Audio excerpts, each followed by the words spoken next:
Muy buenas tardes, sean todas y todos bienvenidos a este primer encuentro de periodismo narrativo organizado por el Semanario POM con el apoyo de varias instituciones que quizás ahora mencione algunas Armando. Les agradecemos mucho su puntualidad. Vamos a empezar ligeramente tarde, pero solo bueno porque se juntó el registro. Nos da muchísimo gusto estar por acá. Esperamos que salgan ideas muy productivas, que salgan propuestas, que salgan ideas para debates, colaboraciones, etc. Toda la palabra. Bienvenidas y bienvenidos. Nos da mucho gusto ver a tanta gente el día de hoy que estaba esperando en la fila. Eso nos entusiasmó mucho. De ver que también en redes digitales pues estuvieron al pendiente de esta convocatoria. Y pues justamente esperamos construir un espacio de diálogo, de creación y también que podamos generar acciones para transformar y para implementar como estas nuevas funciones del periodismo narrativo que ayude a la sociedad y a las sociedades de las personas que habitan en ellas. Muchas gracias.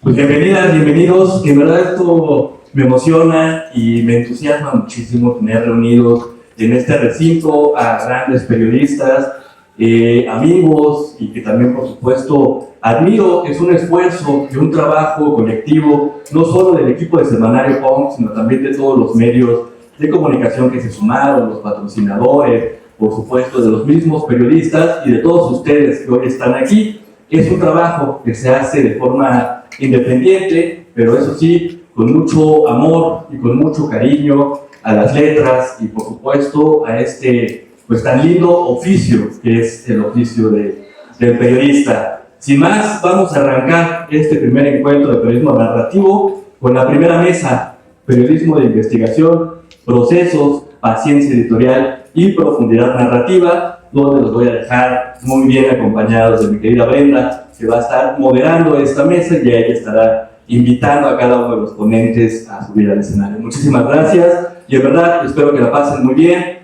Al final vamos a hacer algunas preguntas para cada uno de los participantes. Vamos a escoger 2, 3, 4 preguntitas.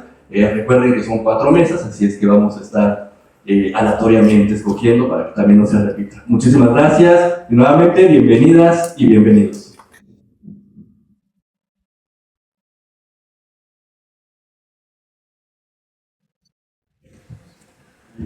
Pues muy bien, vamos a arrancar con esta primera mesa: periodismo de investigación, procesos, paciencia editorial y profundidad narrativa. Les pido a las y los participantes que puedan acompañarnos a tomar su lugar. Los voy a ir mencionando y para que puedan conocerlos. Son personas que han tenido una trayectoria importante en esta cuestión del periodismo, entonces vamos a escucharles y escucharlas para ver qué van a decir el día de hoy sobre estos procesos del periodismo. Le damos la bienvenida a Nicolás Alvarado.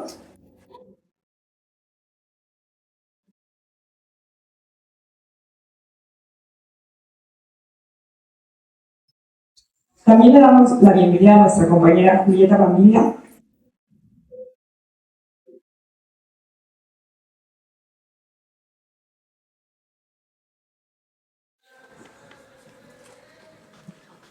Le damos la bienvenida también a Mano Ureste.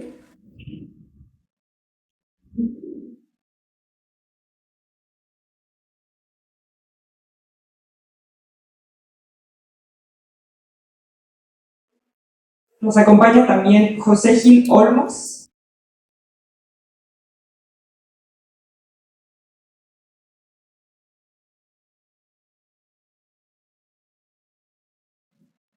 Y también a Matthew Trujillo.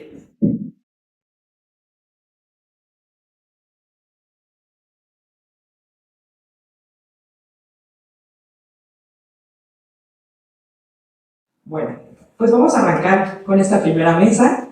Vamos a platicar un poquito de la dinámica. Yo haré algunas preguntas de arranque y empezaremos a responder, y de ahí empezaremos a hacer como el diálogo entre nosotras y nosotros. ¿Les parece bien? Muy bien. Pues esta mesa habla específicamente de los procesos y es muy importante en este contexto mexicano en donde tenemos una dinámica de interacción en las redes digitales, en el mundo del internet, en donde las noticias van y vienen de manera bastante rápida, ¿no? También estamos ahorita lidiando con esta cuestión de la inteligencia artificial, de las noticias falsas, incluso de influencers que a veces puede parecer que están tomando este espacio del periodismo, pero que en realidad vamos a preguntarnos si verdaderamente están generando periodismo o simplemente es parte de esta dinámica rápida de las redes digitales y del Internet.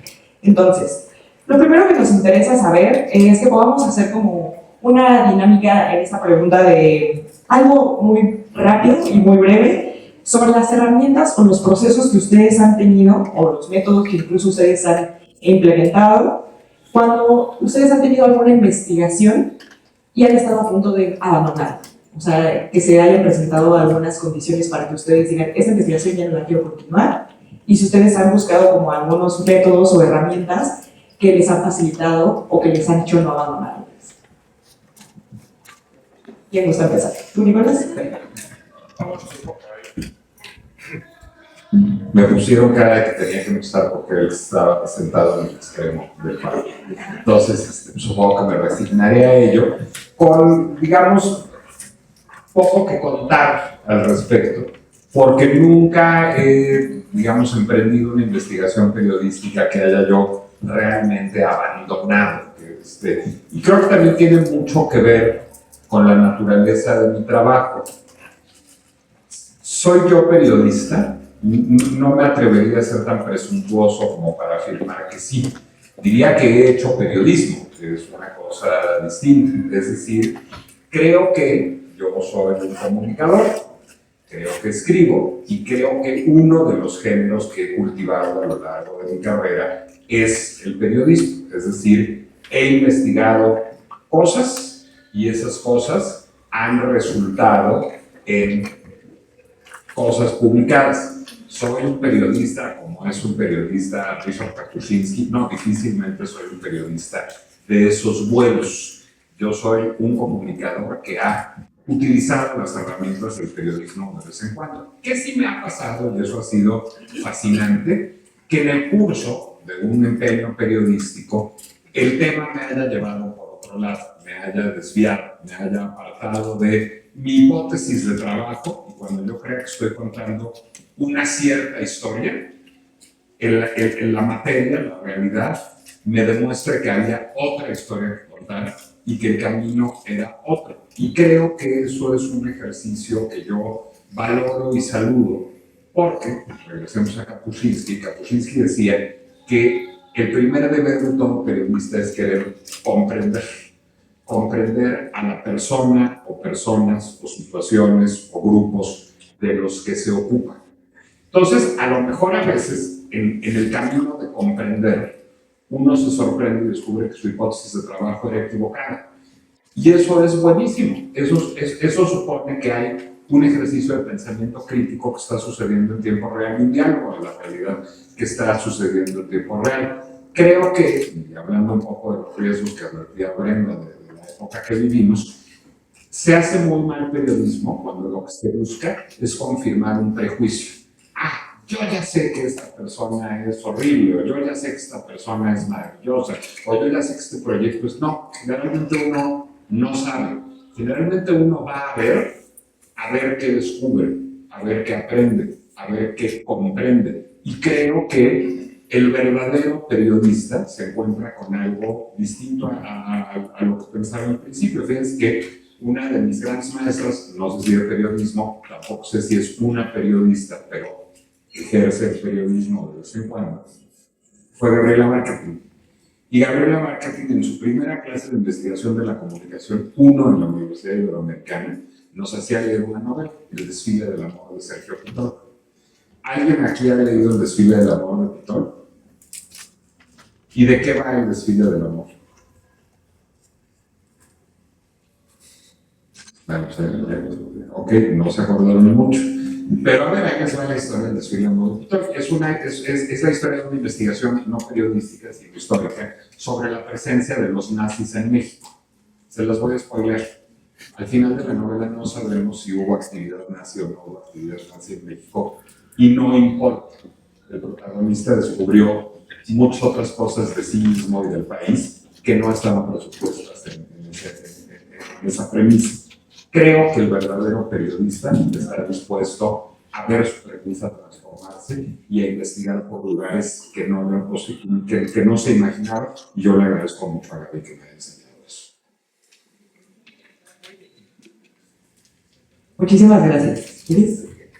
Muchas gracias. Primero que nada, gracias por la invitación. Y desde luego que, igual que Nicolás, y Nicolás no se asume como periodista, yo menos, porque mis ámbitos de trabajo comúnmente han sido más desde la comunicación política, pero también desde la investigación académica, eso sí, centrada en aspectos periodísticos. Y lo que yo podría ahondar, digamos, respecto a esto, es que a mí me parece que la actividad periodística es una actividad completamente situacional, en el sentido de que hay una serie de contextos que por una u otra razón influencian o delimitan el trabajo periodístico de diferentes maneras. Ya Nicolás apuntaba algunos de estos, ¿no? Algunos tienen que ver incluso con los propios entendimientos personales de cómo narrar, cómo acercarse a una historia o a un contexto. Creo que ahí viene el parte, por ejemplo, de los prejuicios, pero así como es una influencia muy subjetiva sobre cómo acercarse a la realidad y cómo narrarla. Pero más allá de eso, desde luego que hay otro tipo de aspectos en ese contexto más amplio que tienen que ver desde luego con aspectos más materiales, con aspectos temporales, cuánto tiempo tienes para escribir una nota o una historia. En el tema de los materiales, ineludiblemente, en algún punto de la charla seguramente platicaremos sobre los aspectos de precariedad laboral que existen en el oficio y que están bastante extendidos en diferentes aspectos. Pero luego vienen otros elementos, la línea editorial, si es que es un periodista que trabaja en un medio de comunicación o no lo es, si es un freelancer, entonces, ¿cómo haces que esa historia sea apetecible para otro medio al que lo vas a vender y que puedes amplificar? Desde luego viene toda la discusión de redes sociales y la parte digital, donde alguien puede en sí mismo producir esa historia y sacarla, o sacar nuevas incluso publicaciones, ¿no? De manera que pongo que es un ejemplo de una publicación muy reciente que está apostando por una narrativa, un periodismo narrativo, que creo que también hace falta mucho en el ecosistema mediático, no solo en México, pero particularmente en México. Pero luego tiene otros aspectos también de las limitaciones, ¿no? Cuando una historia está lista para ser publicada, porque también finalmente sabes que si la madeja la sigues jalando puedes sacar más aspectos, pero en algún punto tienes que decir basta y a lo mejor lo dejo para más adelante.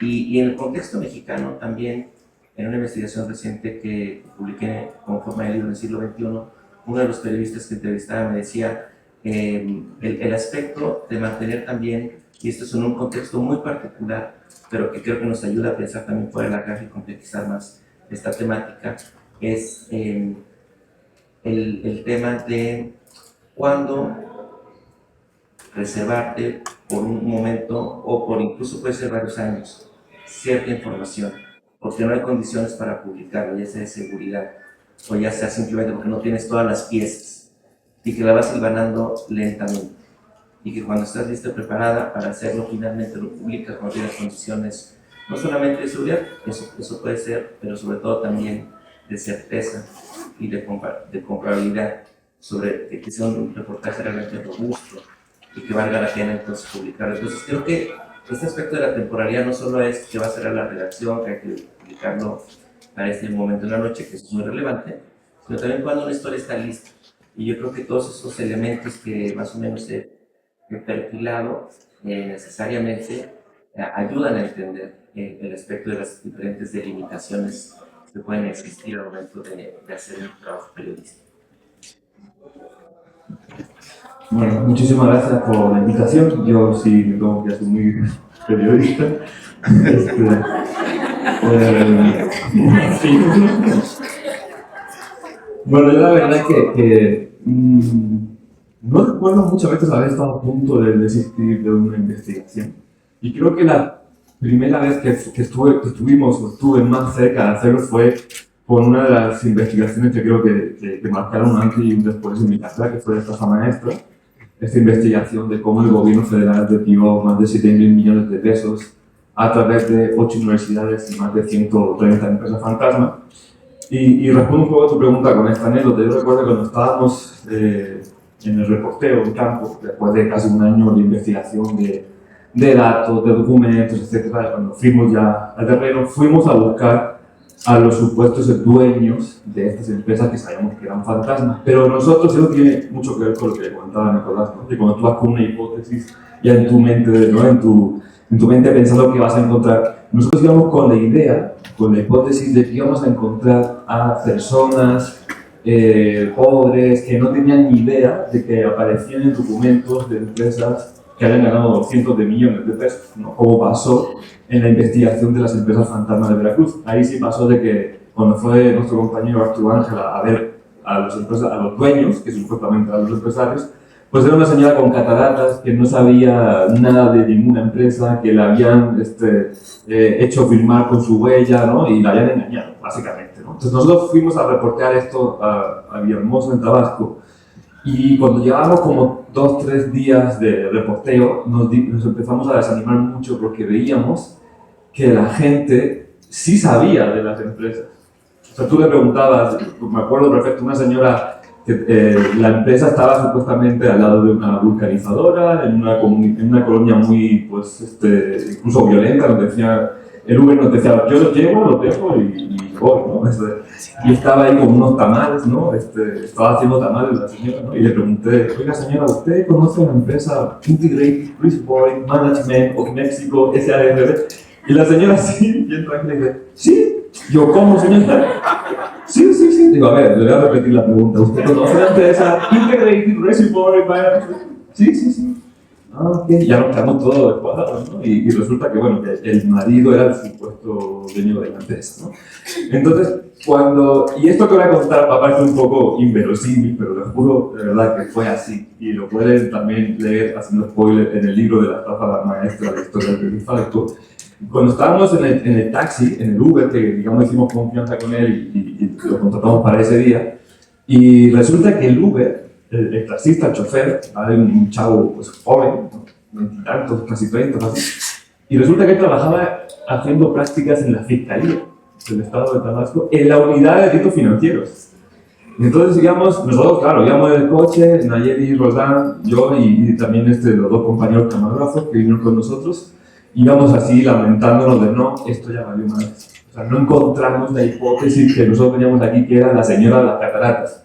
Además le decíamos así, no encontramos a la señora de las cataratas.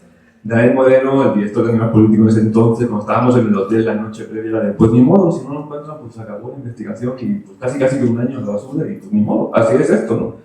Entonces llegamos súper desesperados comentando todo esto en voz alta en el taxi y nos dice el Uber, oigan, pero esa colonia en la que fueron, la gente va a saber. Digo, ¿por qué va a saber? Porque es una colonia facturera. ¿Cómo una colonia facturera? Sí, pues aquí vienen los despachos de contadores, de abogados, así, transas, le ofrecen a la gente de escasos recursos, oiga, deme su recibo de luz, de agua, lo que sea, le doy 1,000 pesos y de ahí sacan todos los datos para una empresa, para darla de alta. Entonces, la hipótesis cambió, ¿no? La hipótesis era de, hay despachos de contadores que están haciendo esto al por mayor con la gente, le ofrecen 1,000 pesos, 1,500 pesos, y por eso encontramos en el terreno a un señor que era un conserje de una escuela súper pobre, en una ranchería, que en el papel era el dueño de una empresa de 500 millones de pesos. Y es uno de los personajes más icónicos de la investigación. Entonces, finalmente, la investigación no se cayó, obviamente, y resultó en este reportaje que fue de esta maestra.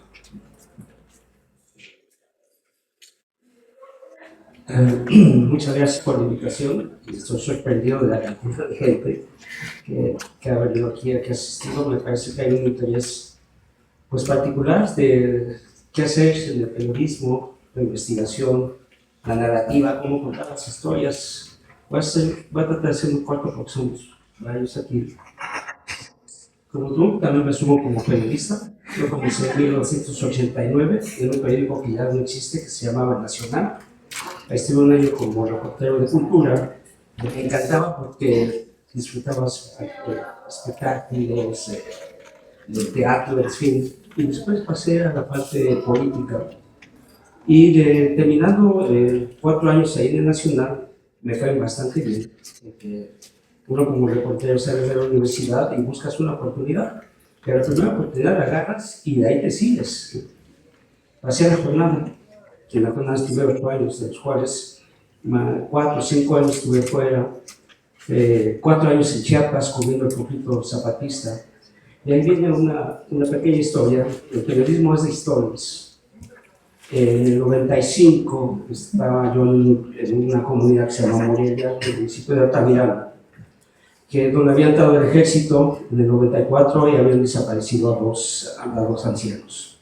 La violencia estaba muy fuerte entonces y yo había decidido hacer la cobertura de Chiapas, no siguiendo a los pasos de Marcos, del subcomandante Marcos, sino que yo hacía otra propuesta. Yo decía, es que tenemos que saber los orígenes de este movimiento. ¿Y cómo se sabe los orígenes de este movimiento? Pues a través de la gente, de las comunidades.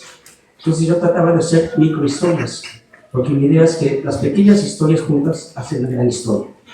Eso es lo que yo entiendo, ¿no?, del periodismo. Entonces, en ese pueblo, en esta comunidad de Morelia, yo había hecho ya una muy buena relación con los comandantes zapatistas.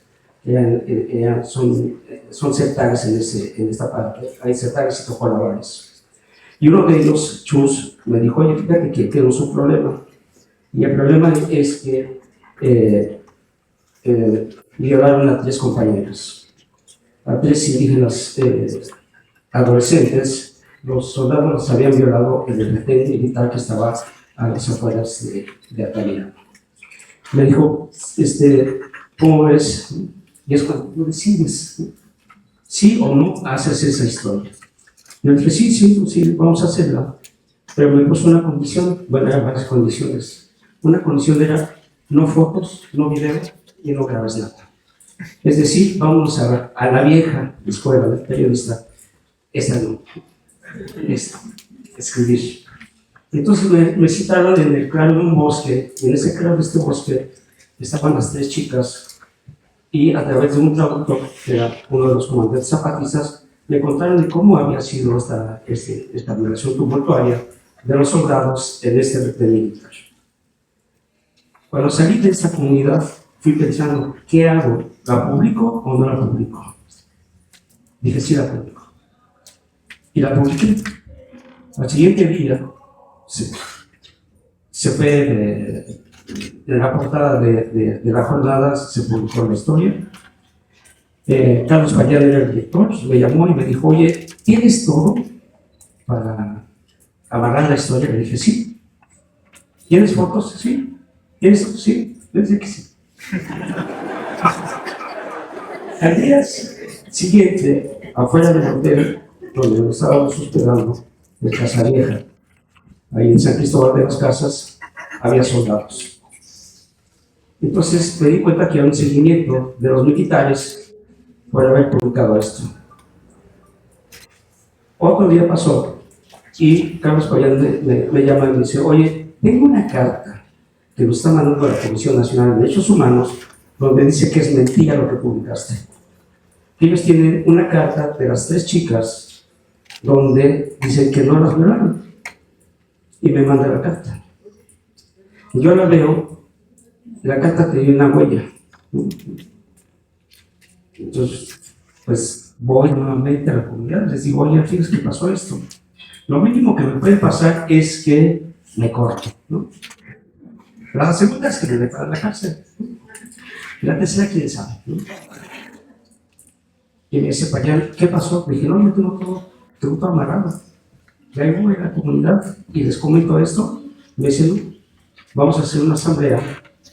Participas en la asamblea y ahí se decide. Y entonces en la asamblea se decidió que otra vez me iban a contar toda la historia, pero con una organización de derechos humanos que se llama el FRAIBA.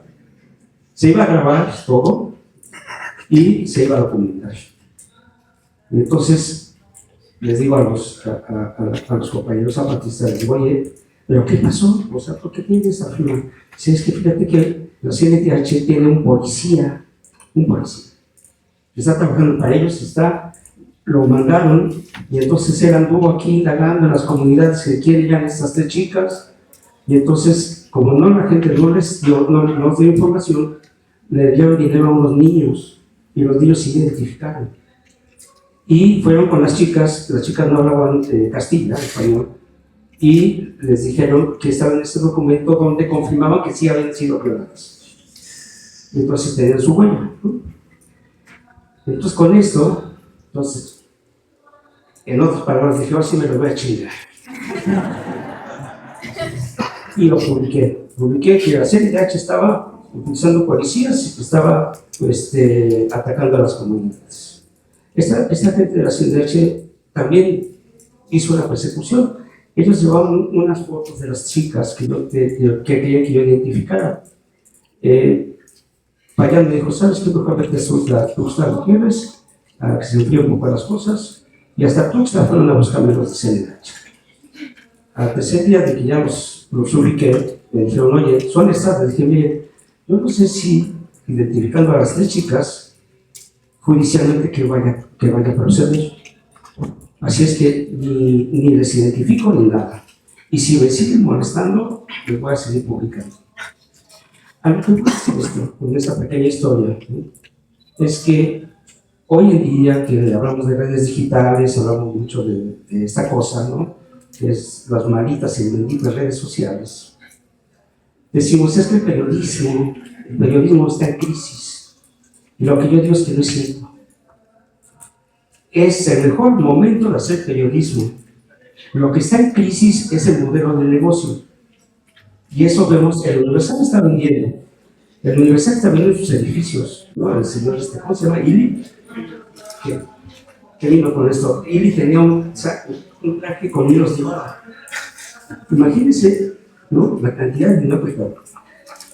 Lo que no está en crisis es el ejercicio del periodismo. Y tenemos más herramientas para poder hacer y contar estas historias. El periodismo es contar historias. De ahí viene la narrativa. ¿Cómo te cuento a ti una historia para que te amarre, que al lector, a la audiencia, al usuario, lo tengas ya, ¿no? Pues ahí utilizas las herramientas de la literatura, ¿no? Y vas creando atmósferas, describiendo personajes, etc. Cierro con esto. A los jóvenes que quieren estudiar periodismo, nada más que tengan una paciencia, porque está muy difícil. No pagan mal. Y si pagan mal. Y si hay contratos, son contratos de unos cuantos meses, y ya no tendrán seguro social, pero están en las redes sociales. Y ahí sí se puede hacer periodismo. Muchas gracias.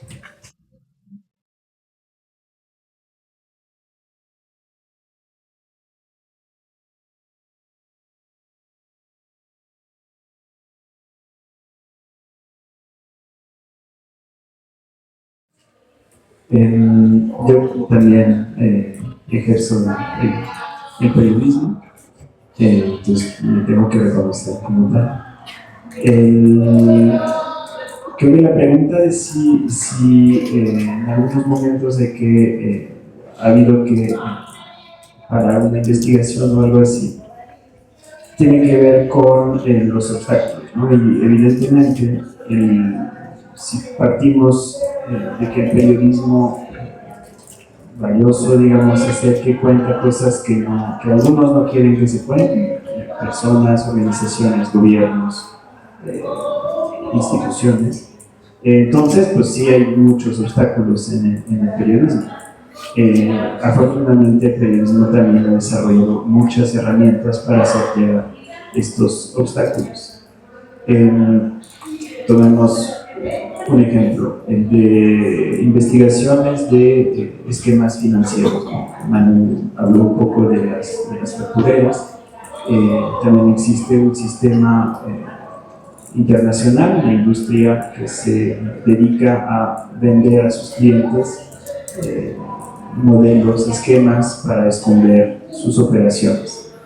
Se trata prácticamente de utilizar jurisdicciones, que algunos se llaman paraísos fiscales, otros bastiones de la secrecía, para evitar que las autoridades de un país o los periodistas de un país o personas interesadas puedan rastrear o más bien asociar bienes, ya sean cuentas bancarias, casas, aviones, yates, con personajes.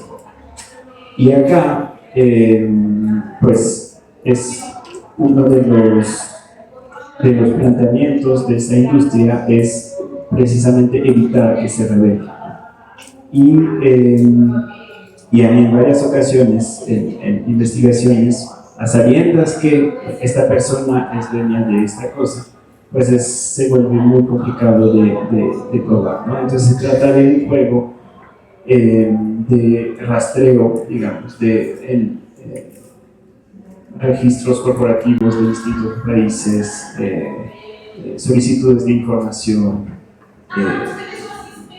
acceso a fuentes, a filtraciones, para tratar de justo romper estos esquemas de ocultamiento. A veces se puede, y lo que se revela en general pues sí tiene un gran valor periodístico, porque revela un poco igual como decían Julieta y Maya, pues revela los procesos que hay de por medio, ¿no? Que también es el papel del periodismo. Entonces la investigación a veces no llega a su fin, que es probar un punto como sino desmenuza o exhibe un sistema de ocultamiento, lo cual también es valioso en términos de interés público. Entonces, pues retomando un poco el nombre del panel, paciencia, o sea, el tiempo, creo que es la herramienta más valiosa y la que menos tiene el periodismo, pero la paciencia es la que muchas veces permite sortear estos obstáculos. Una barrera de información, por ejemplo, muchas veces ahora con la desaparición del INAI se ha vuelto todavía más complicado sacar del gobierno información que el gobierno no quiere que uno saque.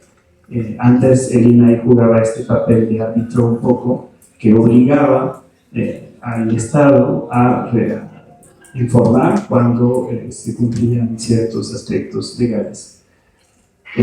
Ahora ya no es el caso, ya se volvió más complicado, pero una solicitud de información con un recurso de revisión, con un arbitraje del INAI, a veces con un tema judicial de por medio porque se podía amparar, etc., pues para conseguir un documento uno podía tardarse más de un año.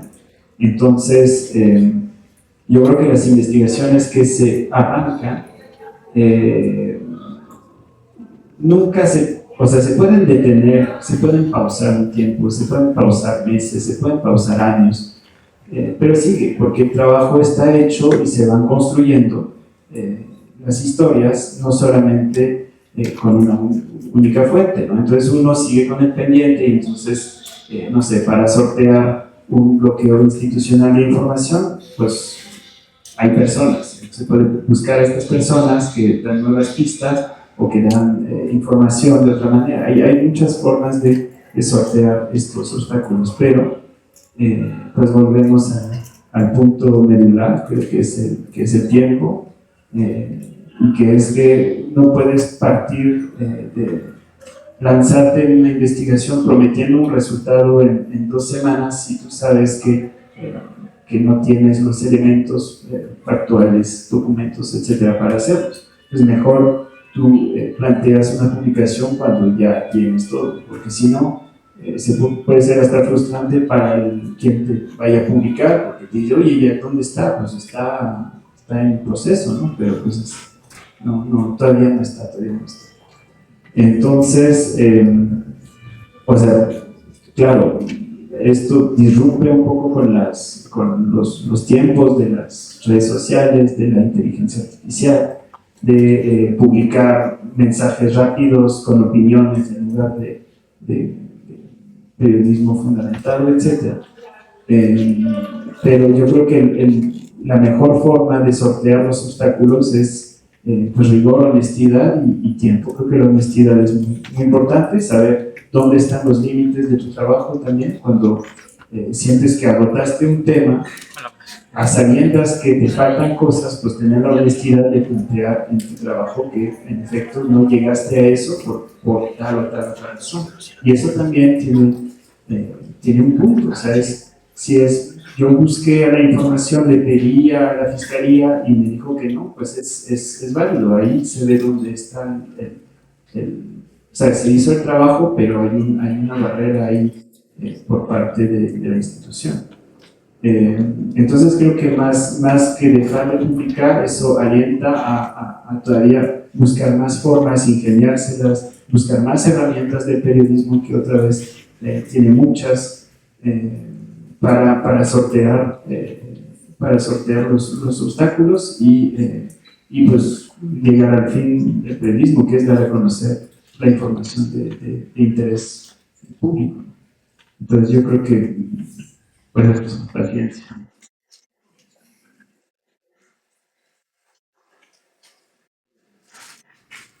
Muchas gracias a nuestros ponentes por sus participaciones. Creo que al final vamos a darnos cuenta de cómo coincide, ¿no? Este objetivo de hablar del periodismo, el periodismo de investigación, porque como lo mencionaste ahorita, aquí tengo justamente que dice opiniones contra periodismo, contra investigación, contra el rigor. O sea, ¿cómo podemos hablar de esta construcción de las opiniones respecto al periodismo, a la construcción de estas narrativas a través del rigor, de la investigación, del procesamiento de la información que ustedes obtienen dentro de estas investigaciones que realizan, ¿no? Me interesaría saber específicamente en relación a esto que ustedes comentaban, y que se lo pueden decir también a las nuevas generaciones, a quienes están en formación y que tienen interés de generar estos procesos de investigación que también se alimentan de la comunicación, del periodismo, de la política, de lo público, de lo colectivo, ¿no? ¿Ustedes cómo construyen también esta información, estas investigaciones periodísticas, siendo responsables con la comunidad que les da la información, pero que además, cómo eso puede ser un elemento que puede ser contradictorio o puede ser un obstáculo o puede limitar lo que ustedes producen respecto a la cuestión de la editorial? Si ustedes participan en algún medio de comunicación que les limita a que se cumplan esas cuestiones éticas, ¿ustedes me pueden platicar sobre esa cuestión?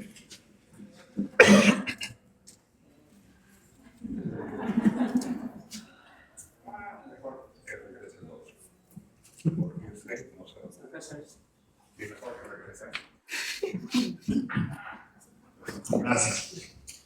A ver, lo primero es, me encantó que nos invitaran a un foro sobre periodismo narrativo, porque el periodismo narrativo es una de esas expresiones, de esos constructos que siempre me han parecido un pleonasmo. Todo periodismo es narrativa. Como bien dijo José, el periodista cuenta historias. Un periodista es un contador de historias. Ahora, ¿qué historias cuenta y desde dónde las cuenta? Todo periodismo es narrativo, pero no toda narrativa es periodística, y eso ahí también se vuelve relevante. Es decir, es imposible aspirar, y además yo creo que es indeseable aspirar, a lo que se denomina erróneamente la objetividad periodística. Nadie es objetivo a la hora de construir una voz. ¿Desde dónde escribo? Desde lo que sé, desde dónde nací, desde dónde vivo, desde mi contexto socioeconómico, desde mi contexto identitario, desde mi novela familiar, desde mi ideología, desde mi religión o falta de ella, es decir, desde la persona que soy. La persona que soy hace que yo me postule una premisa, me postule una hipótesis, hace que yo acuda a ciertas fuentes y no a otras, publique en un medio y no en otro, atienda a ciertas lecturas y no a otras. Eso es inevitable. Dos, para ser eficaz un relato periodístico, no me estoy refiriendo a una nota, no estoy hablando del periodismo notero, sino estoy hablando del periodismo de investigación, estoy hablando de el reportaje, tiene que tener una voz y tiene que tener una forma narrativa que permita, lo dijo Manu, lo dijo José, atrapar al lector, y eso también es muy importante. Pero ahí es donde entra el rigor de manera fundamental.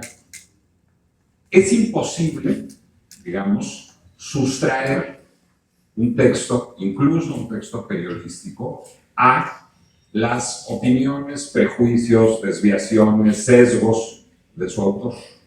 Pero lo que sí puede hacer es hacer periodismo con todo rigor para minimizar el sesgo que esos factores producen sobre el texto. Es decir, es estar verdaderamente abierto a comprender, a investigar, a contrastar y a ver derrotadas las propias hipótesis. Es decir, que creo además que Manu lo ejemplificó muy bien. Manu creía que iba por una historia, tenía una hipótesis, su idea del mundo, su visión del mundo lo llevaba a pensar algo.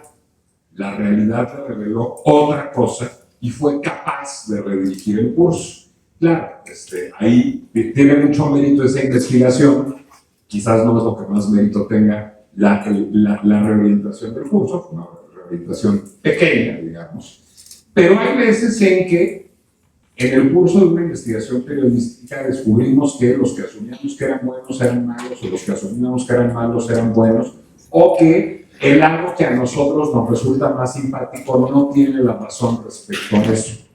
Creo que el buen periodista está dispuesto a asumir ese error y está dispuesto a ver derrotada su subjetividad por la realidad y por el trabajo. Entonces, en ese sentido, la vacuna, digamos, contra el mal periodismo a la hora de hacer un periodismo por fuerza narrativa es el rigor, es la honestidad intelectual, y voy a decirlo de una manera que les voy a sonar a su abuelito y ya casi recuerdo para hacerlo. La moral, el periodismo es un ejercicio fundamentalmente moral. No se puede ser un buen periodista siendo una persona inmoral.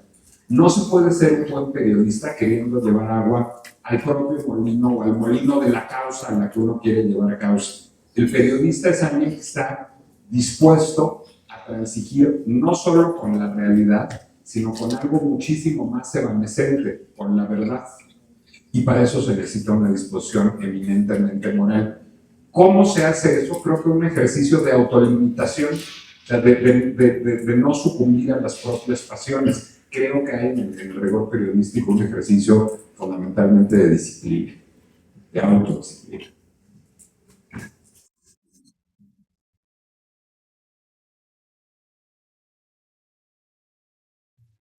Si me permite, me gustaría ir construyendo en nuestro diálogo, este último que comentaba Nicolás, porque creo que hay diferentes elementos que podemos poner sobre la mesa que complejizan la película bastante, ¿no? En el sentido de cuando un periodista de investigación, o cómo hacer un buen periodista de investigación en un contexto, por ejemplo, de alta polarización política. Es decir, cuando de un lado y del otro, si de uno te tachan de propagandista o de otro te tachan simplemente de oposición política. Entonces creo que este elemento de asirse, de robustecer el trabajo periodístico, de los valores arquetípicos del oficio, que no han cambiado de manera dramática, mucho menos desde que surgió hace más de 100 años, y que siguen estando ahí. Claro que hay elementos como la inmediatez y otros que se han hecho mucho más presentes, pero creo que ese punto de la ética es crucial. Pero también déjenme comentarlo o unirlo con parte de la pregunta que nos hacías hace rato, que tiene que ver con la opinión e información, como si fueran dos puntos encontrados. Yo creo que no. A mí me parece que ambos se pueden realizar con rigor, y esa creo que es toda la clave. Es decir, puede haber una opinión, desde luego, construida a partir de una rigurosidad en la explicación y en la forma que se va explicando diferentes temáticas, con fuentes, con experiencias, con lo que sea necesario, es muy valioso. Y aparte, en una sociedad como la nuestra, pues es muy necesario que sea natural. Al mismo tiempo, el periodismo. Pero creo que en todo caso, la dicotomía entre una y otra estaría en que estamos, como ustedes seguramente lo viven en las redes sociales, constantemente más bombardeados de opiniones, de información periodística que puede ser rigurosa, e incluso, y ese es más escaso, periodismo de investigación. Eso creo que sí hablaría de esta aparente dicotomía entre ambas, ¿no? Creo que ese es uno de los puntos de debate centrales, ¿no? Y como comenzó la mesa, ¿quién es y quién no es un periodista? Quizás la distinción como tal pierde relevancia por sí misma, pero me parece que cobra cierto sentido cuando hablamos de quién utiliza, quién se ciñe a estos valores periodísticos para hacer su trabajo de pleno. Y ese creo que es una parte fundamental. Y finalmente, se hace un comentario muy de acuerdo igual con José sobre, a mí me parece que desde luego lo que está sobre todo en crisis es el modelo de negocios del periodismo, déjenme decirlo incluso en plural, de los periodismos, porque no hay un solo tipo de periodismo. Pero me gustaría dejar una provocación en la mesa, que es un texto reciente que estaba leyendo del filósofo coreano, Byung-Chul Chan, en donde él hablaba de la crisis de la narrativa. Él no se refería al periodismo narrativo, pero sí hablaba de una sociedad en la cual las narraciones han dejado de tener un sentido que tenían antes. ¿Por qué es importante el sentido en la narración de una sociedad? Pues porque da sentido, da pertenencia, da cierta simbolismo de que pertenecemos al mismo lugar, y también, incluso, algo más importante, una experiencia de vida compartida. Y cuando lo vemos este matiz en el mundo periodístico, yo creo que en efecto hay muy buen periodismo ahora en México. Creo que hay, con las limitaciones que se han comentado, hay ciertas oportunidades para hacerlo, pero al mismo tiempo también creo que estamos en un momento en donde la competencia por la atención de las y los lectores es tan bárbara y tan compleja, que cualquier pieza periodística, para atraer esa atención de la que se hablaba, pues al mismo tiempo está compitiendo por otro tipo de productos culturales que también demandan la atención de las personas, ¿no? Desde una serie hasta un audiolibro, hasta cualquier otra actividad. Entonces creo que ahí es en donde yo también encontraría ciertas, digamos, una dimensión muy interesante de plástico, debate en torno al periodismo narrativo en la actualidad.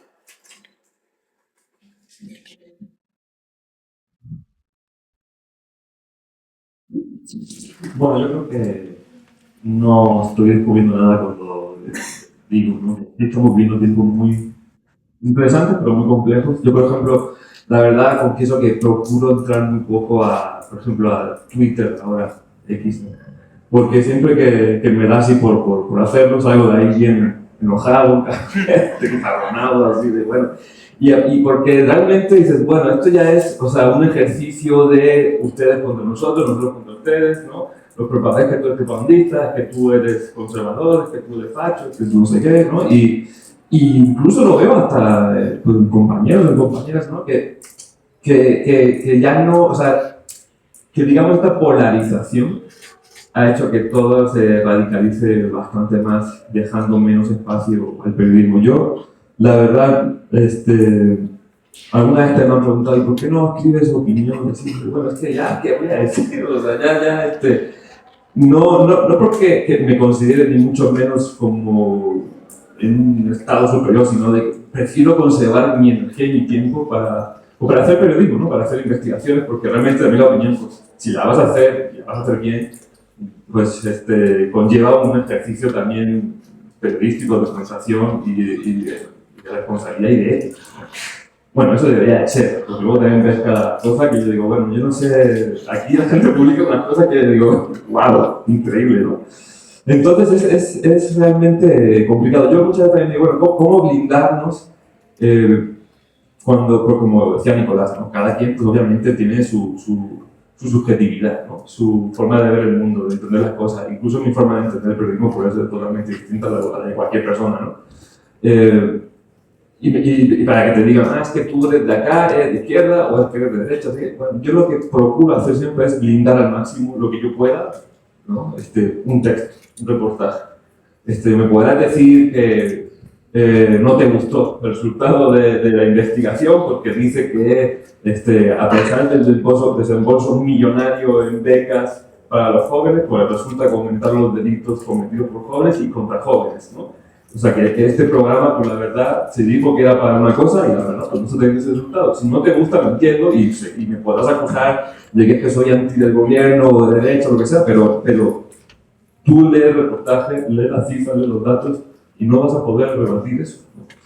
Entonces creo que en esta época tan complicada que vivimos de polarización extrema, de redes sociales así, creo que esa es la mejor, digo, por lo menos yo es lo que utilizo, ¿no? Para de alguna forma blindar mi trabajo periodístico, que es el rigor, porque creo que lo que se ha dicho antes, creo que eso es central, el rigor, ¿no?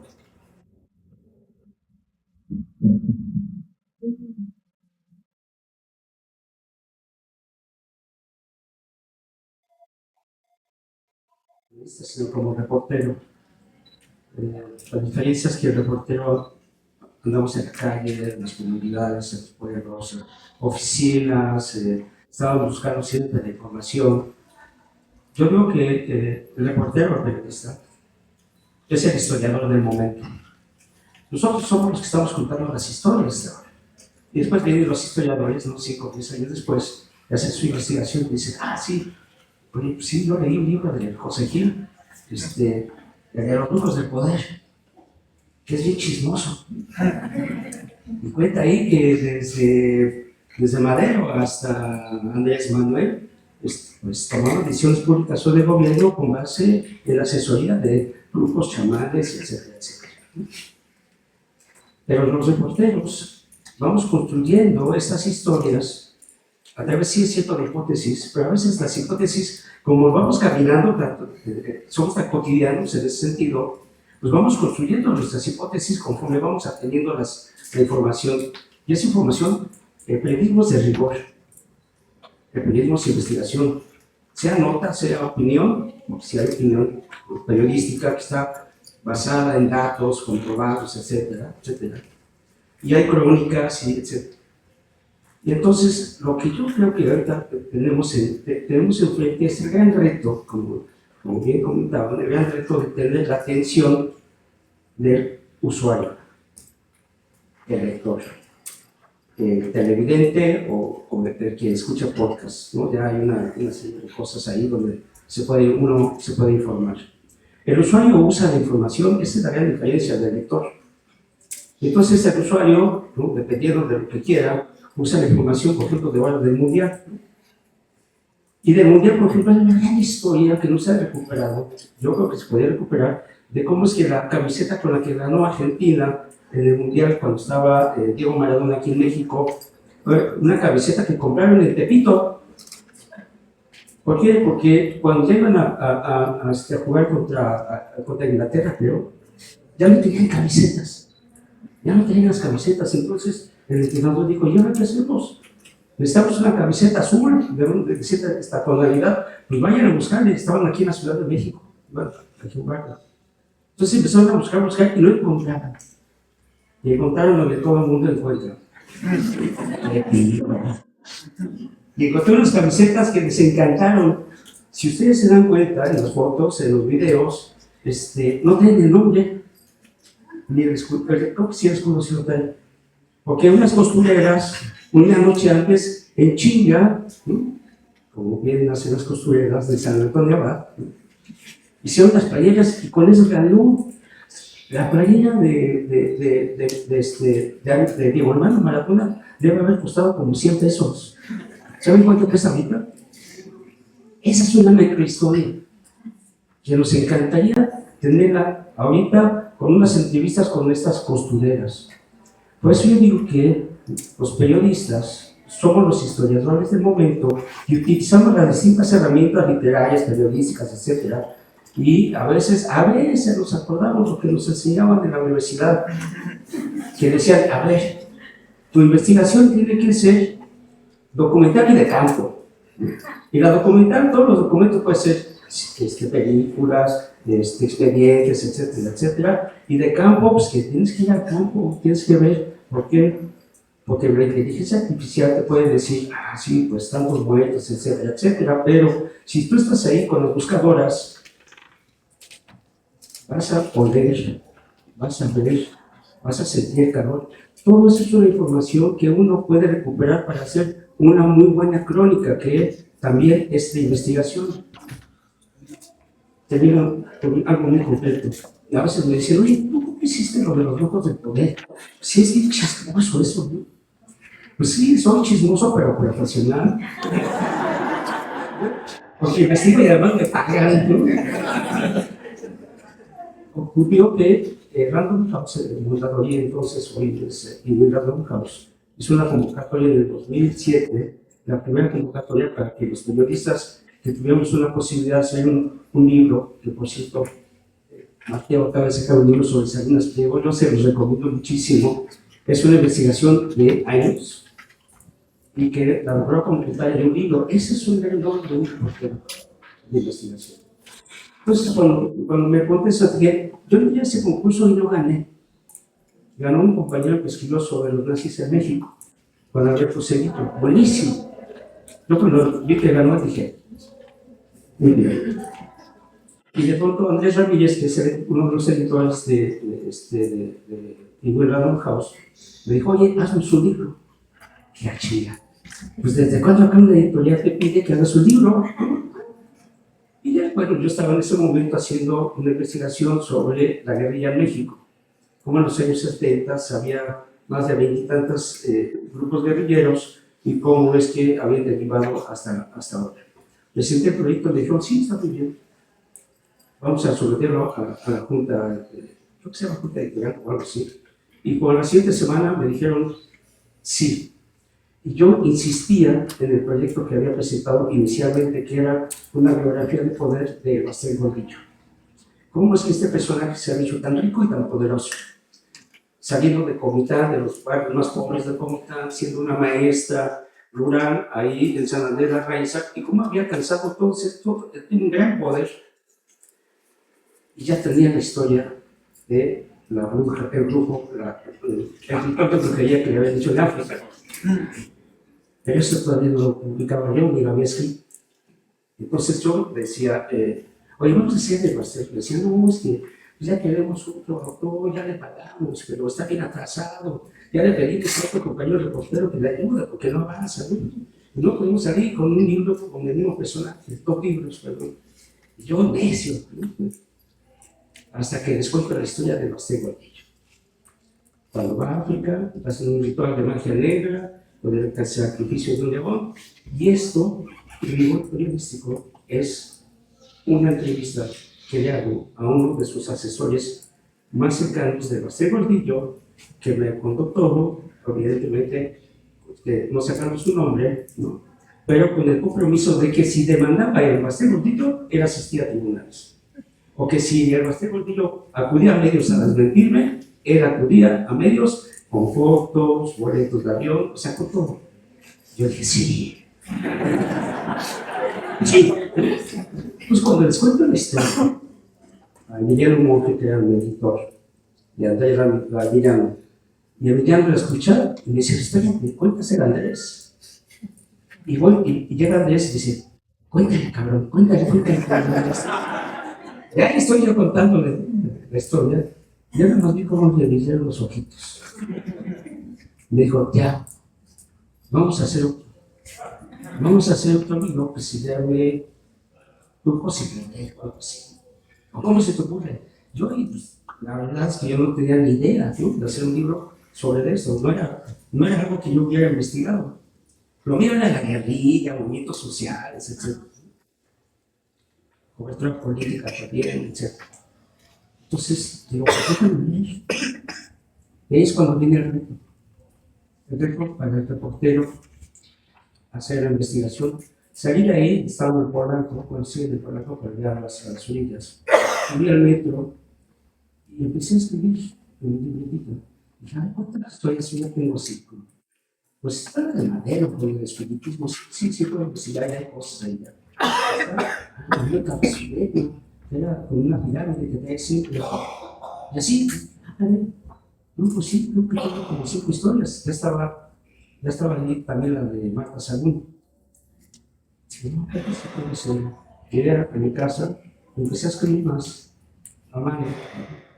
Acuérdense, yo soy del siglo XX. Soy análogo, no soy digital. Y comencé a escribir, dije, pues tengo estas historias, y hice una introducción, una cuartillita, imagínate, mis conceptos. Lo escribí ya, y se lo fui a la editorial, me dijeron, ya, no comentes a nadie lo que vas a hacer, y comencé a investigar. Y entonces comencé a hacer la investigación de campo, y comencé a hacer la investigación documental. Me fui a las comunidades de viejo, comencé a buscar chamanes, brujos, etcétera, etcétera. Y descubrí esto. Descubrí que es un gran fenómeno histórico y universal, que no tiene nada que ver con pueblos ignorantes, sino que François Mitterrand también tenía su astróloga que le ayudaba a tomar decisiones cuando estaba la guerra del Golfo Pérsico. ¿Cuál fue el reto? El reto uno es que no me demandaron. Entonces, ¿cómo evitas ese reto? ¿Cómo evitas ese problema? Con rigor periodístico. Que todas y cada una de las cosas que tú escribas estén documentadas. Con entrevistas, con documentos, etcétera, etcétera. Y la segunda, que era la más difícil, decía, es que son muchas anécdotas y muchos chismes. O sea, ¿cómo le haces para trascender eso y convertirlo en una noticia o en un hecho que valga la pena periodísticamente? Pues con investigación. Nuevamente. O sea, me fui como a mis clases de la universidad. Dije, pues es que esto, y yo soy reportero. Y el reportero tiene que investigar, y tiene que documentar, y tiene que escribir. Y el tercer reto dije, bueno, ya tengo la información. Ya tenía 10 historias. Dije, ¿qué? ¿Cómo le hago? Yo tenía muchos prejuicios para comprar mis libros. Entonces dije, bueno, ¿cuáles son los libros que más se leen en ese momento, 2007? Vi una lista que publicó El País. Dije, pues es El Alquimista. Y Código Da Vinci. Dije, pues me los voy a comprar. ¿Saben qué? Los estudié. No los leí, los estudié. ¿Cómo chilenos le hacían para atrapar los lectores? Con Coelho descubrí que contaba historias. Y con Código Da Vinci descubrí que era un libro policial. Contaba, pues, entonces dije, pues así lo voy a hacer. Puede ser chismoso como el del libro policíaco. Y cada una de las historias las voy a ir relacionando para que la historia final llegue a la del principio. Y me fue muy bien.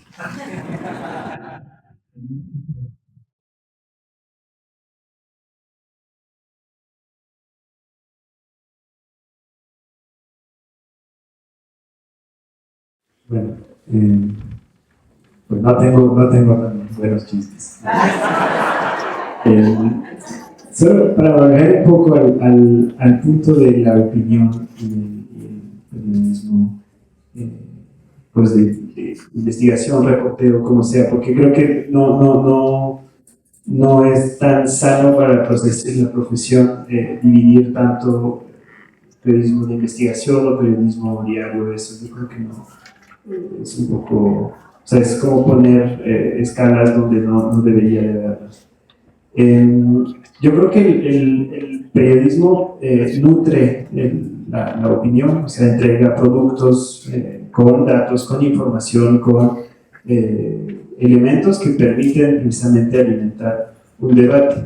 Lo que ha provocado surgimiento de las redes sociales, yo soy un poco de la escuela de Manu, de no protagonizar en redes, porque desdibuja esa barrera del periodismo como que el trabajo hable por la persona en lugar de que la persona salga a defender su punto de vista, su trabajo, etc. Porque ahí es donde se individualiza y se vuelve un debate ya entre personas, cuando en mi entendimiento el producto periodístico que se publica es el producto de un trabajo de una persona, pero también de un trabajo editorial, de una decisión atrás, de trabajo de editores, de fotógrafos, es un trabajo colectivo que tiene como aspiración la de aportar información de interés público para nutrir después la opinión. Borrando esa barrera, digamos, se mezclan los géneros y a veces hace que la discusión en torno a, o la polémica en torno a, le gane al fondo del asunto, que es qué es lo que se publicó, qué información es la que se dio, ¿no? Se nota con quienes editorializan mucho sus informaciones. No sé, pienso en Latinos, por ejemplo, que en general los reportajes son muy sólidos, muy bien hechos, pero empiezan con una editorialización de Carlos Loret que o sea, uno lo ve y es hasta cierto punto desagradable, ¿no? Porque es, a ver, no califiques, tú solo presenta el reportaje y que cada quien se haga su opinión. Si tú empiezas diciendo, es que la presidenta es una corruptaza y no sé qué, pierdes todo, no debería ser tu papel. Y ahí estás mezclando opinión con el supuesto rigor que debería de tener un conductor de noticias, ¿no?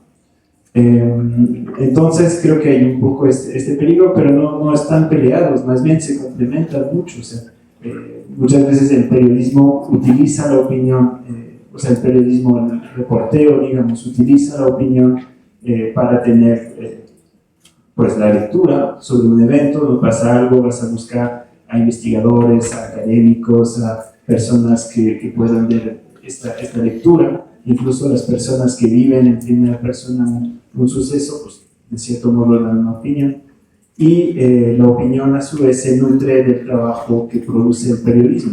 Entonces creo que es un mundo simbiótico donde no debería de haber esta oposición, que quizás se desdibuja en el entorno digital de redes sociales, y ahí pues es un poco la decisión de cada quien. Ahí hay una encomienda prácticamente del sistema de que si tú quieres existir como periodista tienes que ser protagonista en redes sociales, y pues se entiende por la precarización de la profesión, etcétera, que tienes que hacerte un nombre para que te contraten, ¿no? Pero pues está el riesgo de que precisamente ya tus opiniones terminen opacando tu trabajo como periodista, porque como creo que se ha mencionado bien desde el inicio de esta mesa, el trabajo y el rigor es el que habla, y si tu trabajo al fin de cuentas va en contra de tus opiniones porque lo que tú pensabas no resultó cierto, pero pues se publicó una cosa, pues ni modo, así es el producto de un trabajo. Pero si tu opinión termina ganando, pues precisamente tú pierdes esta oportunidad de que tu trabajo hable por ti. Y creo que pues es parte de nuestra realidad, pero creo que llamaría a la prudencia de los periodistas de precisamente no entrar tanto en estos, ni siquiera se puede llamar mucho debates, porque en redes sociales hay mucha intervención no humana o con intereses, con bots pagados. O sea, hay mucha artificialidad detrás de las discusiones, y entonces entrar en estos ciclos de respuesta, de ataques personales, etcétera, creo que es muy desgastante e incluso puede terminar dañando un poco la labor periodística como tal.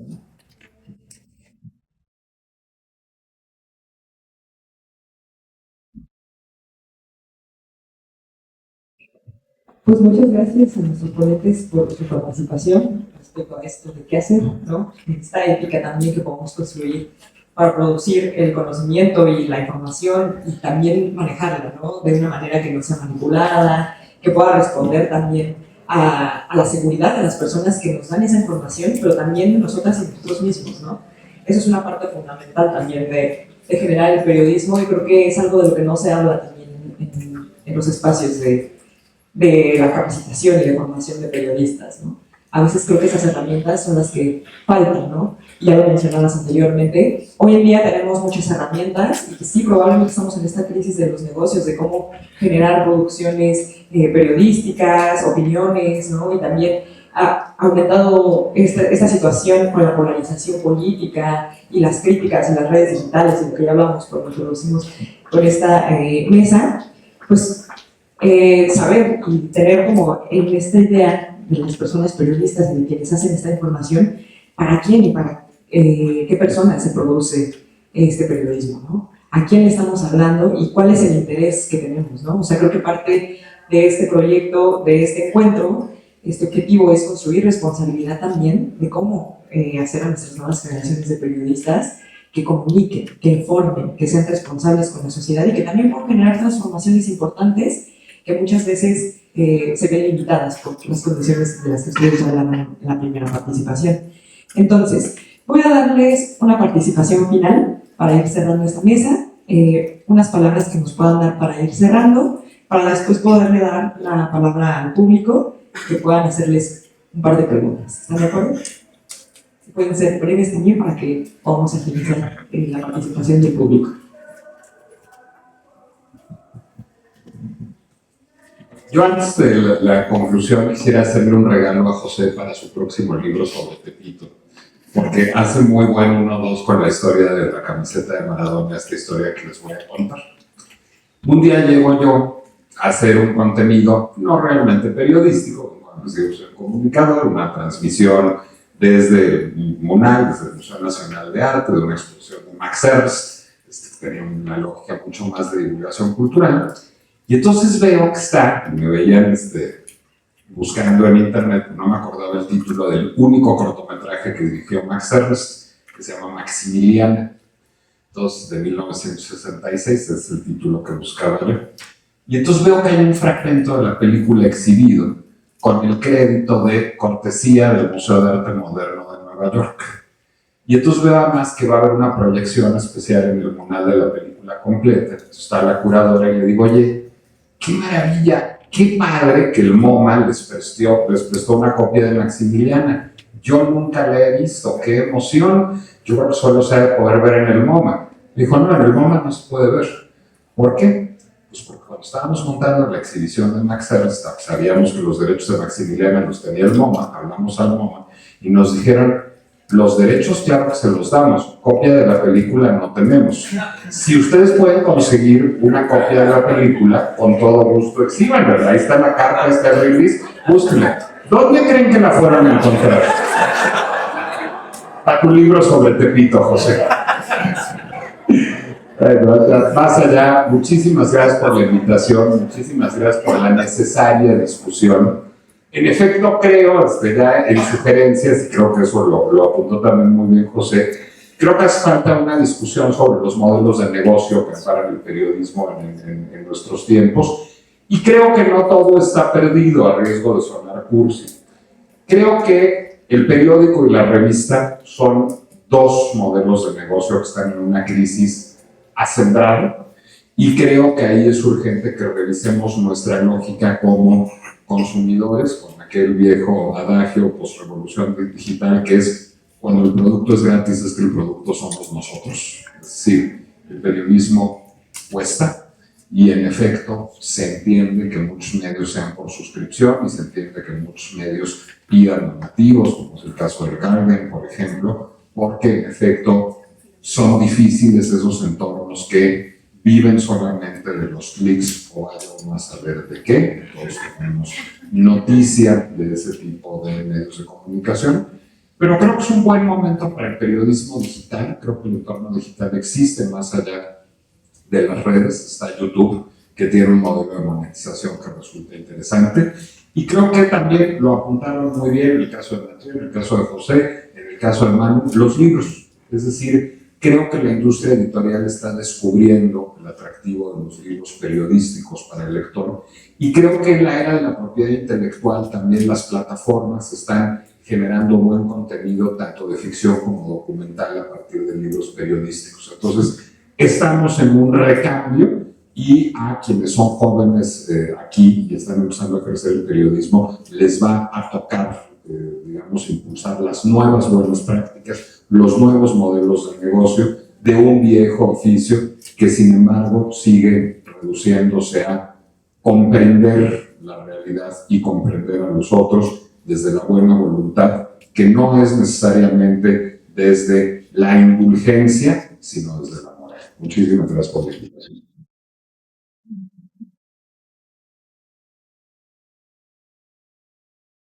Igualmente, muchísimas gracias por la invitación. Yo simplemente añadiría que es una práctica necesaria, la del periodismo, que si bien se ha dicho que todo periodismo es narrativo y que cuenta, yo creo que la apuesta por una construcción a partir de palabras, de escenas, de historias que se van concatenando en un producto, en un libro, en un podcast, en un documental, una docuserie o en un reportaje a la vieja usanza, creo que son más necesarias que nunca. Simplemente yo diría que en un país como el nuestro, donde estamos tan atravesados de tantas cosas todo el tiempo, tener la capacidad de escribir y leer o ver o escuchar este tipo de historias periodísticas no solamente es algo muy necesario, sino que creo que acaba siendo, como ya se ha comentado, pues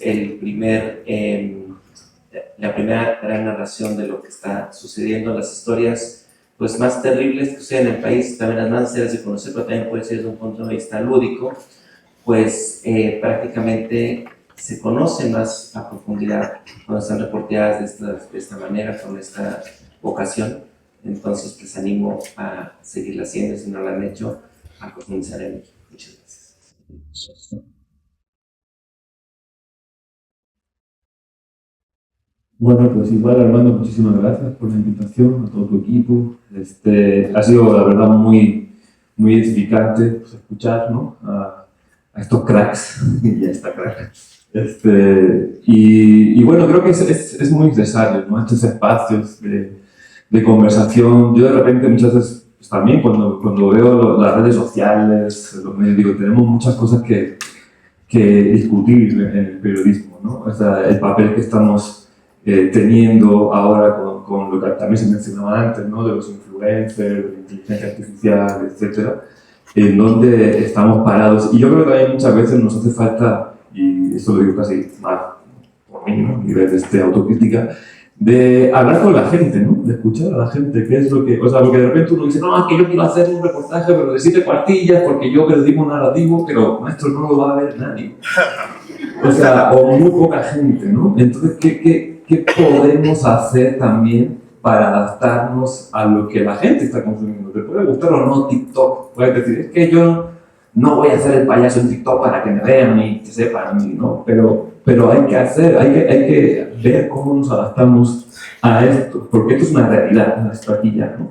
Entonces yo creo que sí se puede, ¿no? O sea, se puede, bueno, yo por ejemplo lo que intento es seguir con el mismo rigor periodístico, con la calidad o el estándar de calidad que yo entiendo y animal político en este caso entendemos que es lo correcto, pero también a estar abiertos de, bueno, para quien no quiera echarse el rollo de las 7 cuartillas, pues habrá que dar otras fórmulas para llegar a la gente, sobre todo más joven, en redes sociales, y que de alguna forma a partir de ahí puedan entrar a este otro producto, o que por lo menos sepan, ¿no? de lo que estamos hablando, de lo que estamos publicando, de lo que estamos revelando, ¿no? Porque también es para ellos, o sea, no es como de, esto nada más para este público, sino que queremos llegar a la gran mayoría, o a la mayoría del público, ¿no? Entonces, estos ejercicios de discusión, incluso también pues, sirven para acercarnos a la gente, escuchar realmente qué es lo que la gente le gusta escuchar, leer, etcétera, para también intentar adaptarnos sin perder ese rigor, por lo menos creo que eso debería ser el objetivo, sin perder el rigor y sin perder la calidad periodística.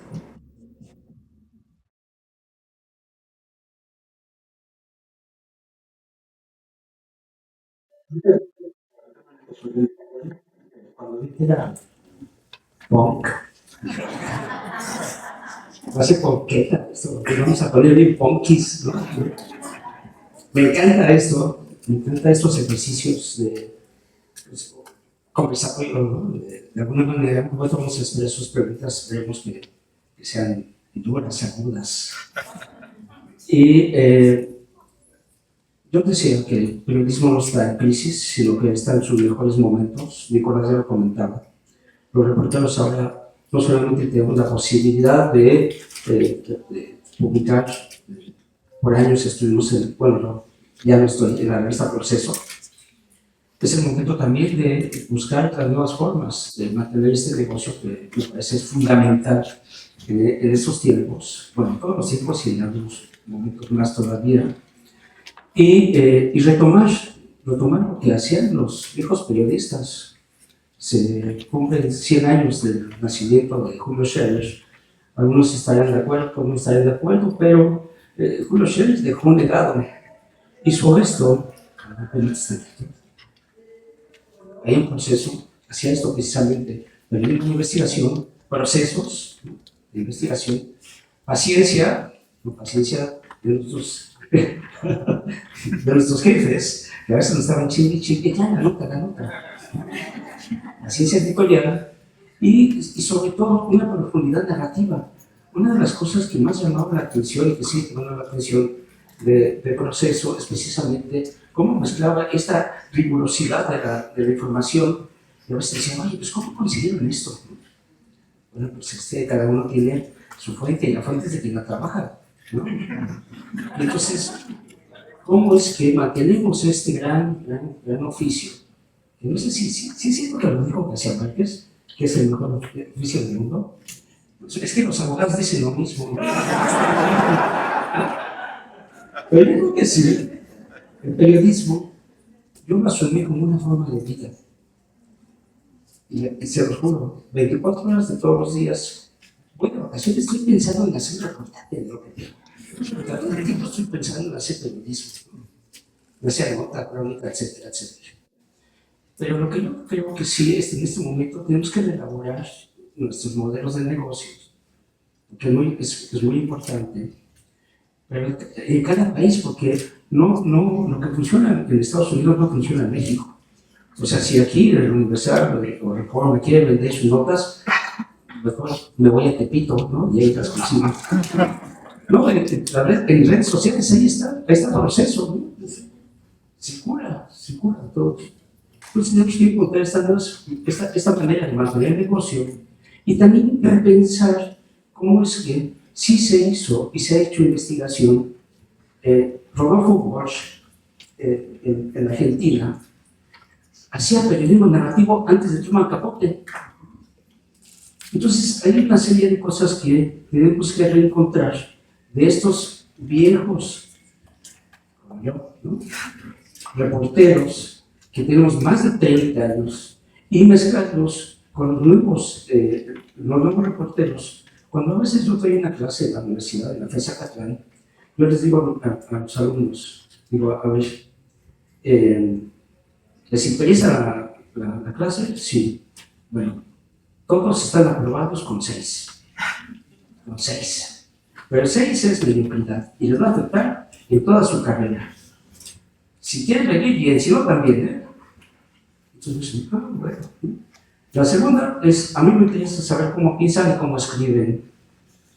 Porque si escriben muy mal, ni siquiera una carta de amor van a hacer. Lo van a rechazar, con falta de ortografía, no, pésimo. Y la tercera cosa, les digo, eso va a ser un trabajo libre. Tema libre y formato libre. Y entonces una compañera me dijo, oye, profesor, pero es que yo no entiendo. Dije, a ver, mira, las madres buscadoras de los desaparecidos están abordando. Y al bordar están contando la historia de sus hijos, de sus familiares, de cómo son, cómo eran, etc. Haces un podcast, o hazme un video, o haz un ensayo, un poema, o sea, pero algo. Está libre.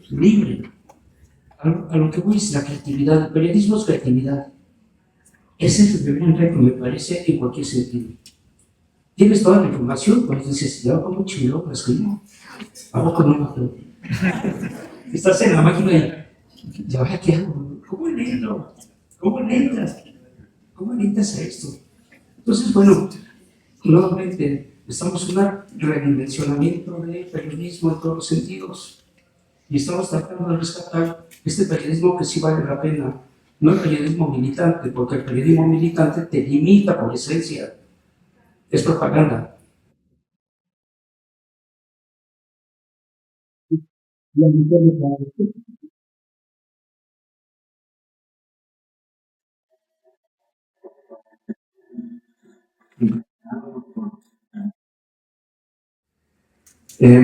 Yo retomaría un poco lo que comentabas, Brenda, sobre no olvidar la labor social del periodismo, ¿no? Que los periodistas a veces tienden a desarrollar un ego que ya se exacerba mucho con redes sociales, etcétera, pero que no pierda el foco en que su labor está destinada a personas, ¿no? Que el producto de un trabajo tiene como finalidad la de informar a una persona, un lector, alguien que va a consumir el producto de cierto modo, y que esta labor social implica una responsabilidad que hemos mencionado mucho, de rigor, de honestidad y todo esto. Y para cerrar el círculo con el modelo de negocios de los medios, en efecto, pues los medios son empresas con intereses o entes estatales con intereses todos, ya sean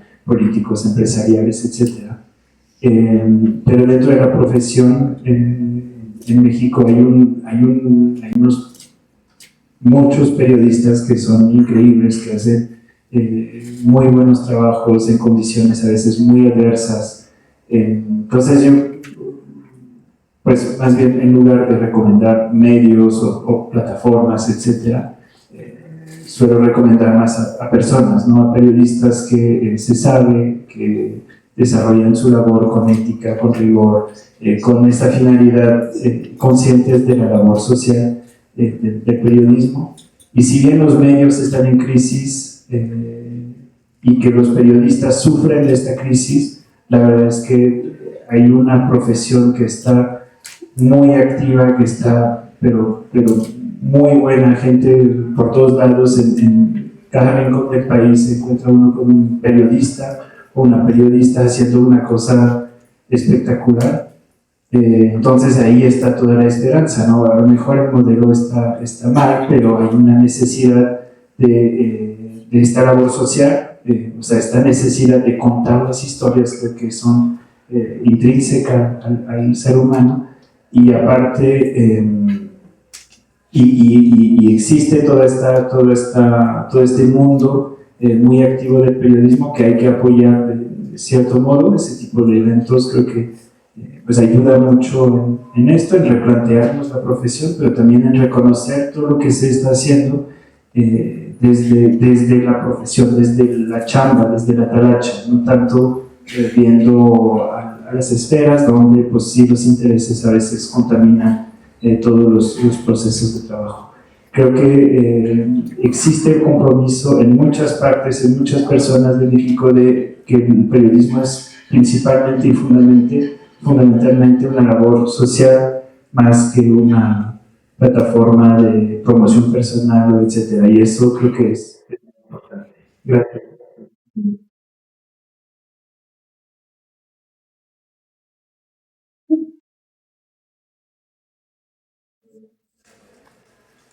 Bueno, muchas gracias, de verdad, Nicolás, Julieta, Manu, José, Matthew, Bren, por esta primera mesa. Vamos a ser, por favor, muy breves, muy directos en la pregunta, también en la respuesta, para poder ya invitar a las compañeras y al compañero a la siguiente mesa, a la mesa 2. Aquí va a ser, pues no democrático, pero sí al azar, aleatorio. Vamos a ver, acá lo veo con muchas ganas. Buenas tardes, yo soy un fiel seguidor de nuestro José Olmos. Lo he seguido durante muchos años y me hicieron reflexionar muchas cosas acerca, por ejemplo, de la cosmovisión global, acerca de, por ejemplo, toda esta parte de la narrativa, ¿no? Y, bueno, yo vengo de otro tipo de formación, yo soy psicólogo y les preguntaría a ustedes directamente, en terapia familiar lo que utilizamos mucho son los prejuicios. Los utilizamos en pro del consultante o del paciente. Y por lo que he estado escuchando en esta exposición, los prejuicios como que en su labor queda un poco de fuera, ¿no? O como que no le hacen caso, ¿no? Y mi pregunta directa sería, ¿han escrito alguna narrativa en base a sus prejuicios? Y por otro lado, una pregunta directa al maestro José Quirós. Me quedé muy impactado con las historias de los mayas galácticos, de esta parte de Marta Sagún, ¿no? Y le preguntaba anteriormente, voy a pecar un poquito de curioso y le preguntaré, ¿de dónde salieron todas estas fuentes, no? Sé que la confidencialidad está presente, pero tengo mucho esa curiosidad. Gracias. El compañero se aventó las dos preguntas, ¿eh?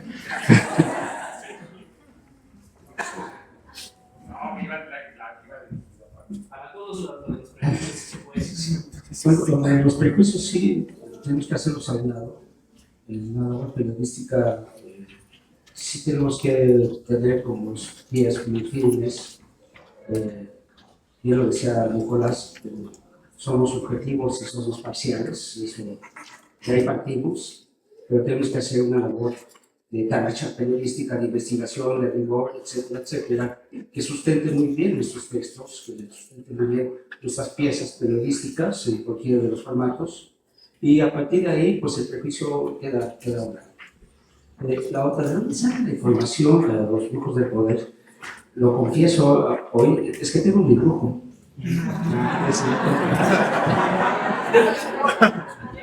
Sí. Y tampoco brujas, ¿eh? Todo parte de, nuevamente, de una cosa que me parece que es fundamental. Un periodista o un reportero sin memoria no es periodista. La memoria puede ser a través de archivos, etcétera, o puedes tenerlo muy bien en tu mente. Yo de pronto descubrí que tengo buena memoria. ¿Por qué? Porque las historias se me vinieron muy rápido y muy fácil, las estuve recuperando y lo único que hice fue, si ya tenía, por ejemplo, de Cavazo de Lima, que yo sabía que era seguidor de la piramidología, pues fui a las fuentes y mis fuentes eran de Tamaulipas, un lugar muy peligroso para trabajar, y sobre todo con este tipo de personajes que también están involucrados en el crimen organizado. Entonces ahí era a través, una de las fuentes así fundamentales para un reportero que viaja a los estados son los corresponsales. Los corresponsales son los que saben, son los que tienen todo. Entonces, en esta forma, comencé a recordar las historias que yo, a través de los años, a los lugares donde iba, la gente me lo iba contando. Porque muy bien, o sea, yo cuando voy a un lugar, hablo con la gente. La gente te cuenta todo. Y además tiene documentos, o sea, de verdad son fuentes esenciales para una investigación. Y después ya comienzas a corroborar. Y comencé a ir a las librerías de viejo y no había nada escrito sobre eso. Pero encontré un libro maravilloso que se llama Una verdad en otro mundo, que siempre se olvida, el autor es un italiano que hizo México, el ombligo de la luna, que Nicolás seguramente se lo sabe. Por cierto, Nicolás, soy fan tuyo porque Estamos correspondiendo. Y entonces comencé a buscar, así, busco. Y empecé a encontrar cosas, pero aquí viene lo que Mateo ya me comentaba. ¿Cómo después de que tanto tienes toda esta información, cómo la conjuntas? ¿Cómo llegas a tener las ligas, ¿no?, de distintas maneras? ¿Cómo entrelazas? Yo creo que de alguna manera los periodistas bordamos una manga. Tenemos hilos distintos y vamos bordando, hasta que al final ya tenemos una historia. Entonces, fui con Cruz. Obviamente tenía que ir a Catemaco. En Catemaco hice la mejor entrevista de los brujos del poder, al Cuervo Negro. Fui a su consultorio porque tiene consultorio. Entonces te recibe, le dije, oiga, quiero hacer una entrevista. Me dijo, sí, ya me salido Los Brujos 1. Dijo, ya leí tu libro. Dije, ay, qué bueno. Dije, pues quiero entrevistarlo para Los Brujos 2. Porque había un proyecto de Fidel Herrera de hacer la Escuela Nacional de Brujos en Catemaco. Es como Harry Potter a la verdad.